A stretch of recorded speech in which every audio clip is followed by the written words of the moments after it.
Those waterfalls and rivers in Yosemite, some of the most famous in the world, depend on some of the heaviest winter snows in the world. But peak runoff will occur earlier in spring as temperatures warm. Snow's melting sooner. Streams and waterfalls will be declining or drying up earlier in summer. Paddling the Everglades was one of my family's favorite trips. We kayaked the mangrove tunnels of the East River and canoed for 3 days in 10,000 islands. We saw great egrets, white ibises, black anhingas, brown pelicans, great blue herons, a dolphin, and 12-foot-long alligators. We saw a lot of alligators, actually. The Everglades is arguably America's most endangered national park. The IPCC 2007 report said that oceans may rise by 2 feet by the year 2100, but many researchers now project the ocean rising by 3 to 6 feet. 2/3 of Everglades National Park is less than 3 feet above sea level. My son, 9 years old, in Glacier National Park, was obsessed with the idea that he should be carrying one of the pepper spray canisters that my wife and I would carry everywhere on the trail and camp, you know, in case a grizzly bear charged. So finally, I caved in, wisely or not, and let him carry one just around camp.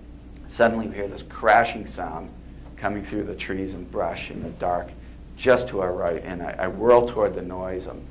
My heart's pounding all of a sudden. I'm reaching for my pepper spray canister, and I see a deer standing there, and I feel this wave of relief that it's not that, and I turn around thinking I'll share a laugh with my son over being spooked by a deer, and I'm staring into the business end of a pepper spray canister like this.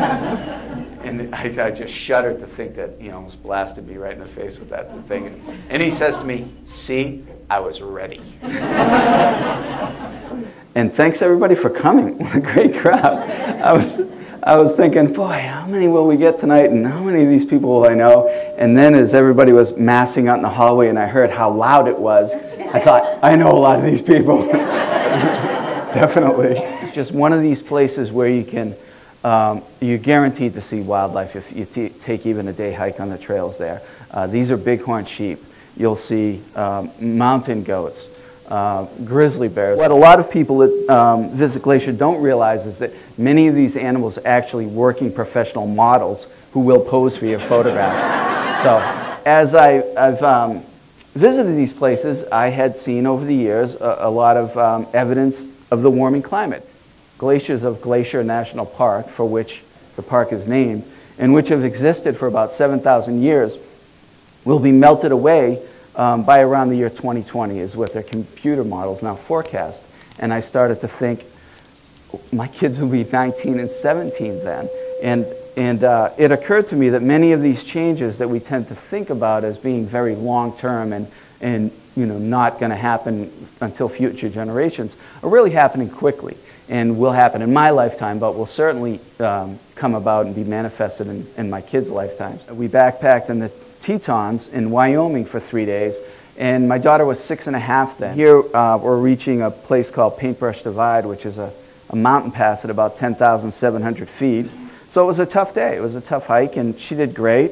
And in fact, she had so much energy left that in camp that night she was doing jumping jacks, so we figured she'd be okay. That last week of March in 2010 is when we started this year of travels, when we did 11 national park trips in a 12-month period.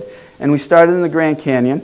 We had to cross some very narrow stretch of trail. Colorado River Basin has warmed more since the 1970s than anywhere in the U.S. except Alaska. I wanted to take my kids to Yosemite Valley to see some of the famous waterfalls. We were kayaking all for 5 days through Glacier Bay. We were with a group of people that were really fun. This couple was from Vancouver, Canada, and wanted to take home a piece of a glacier, I guess, as a souvenir. And in 250 years, that glacier has retreated about 65 miles.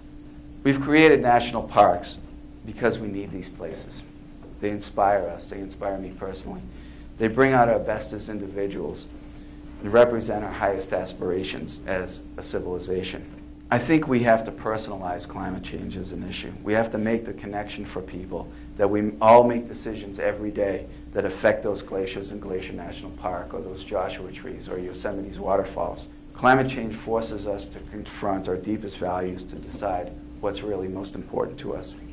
I think the day will come when our children's generation will ask us, How could we have seen what was happening and not done more about it? Thank you all for your time. I appreciate it.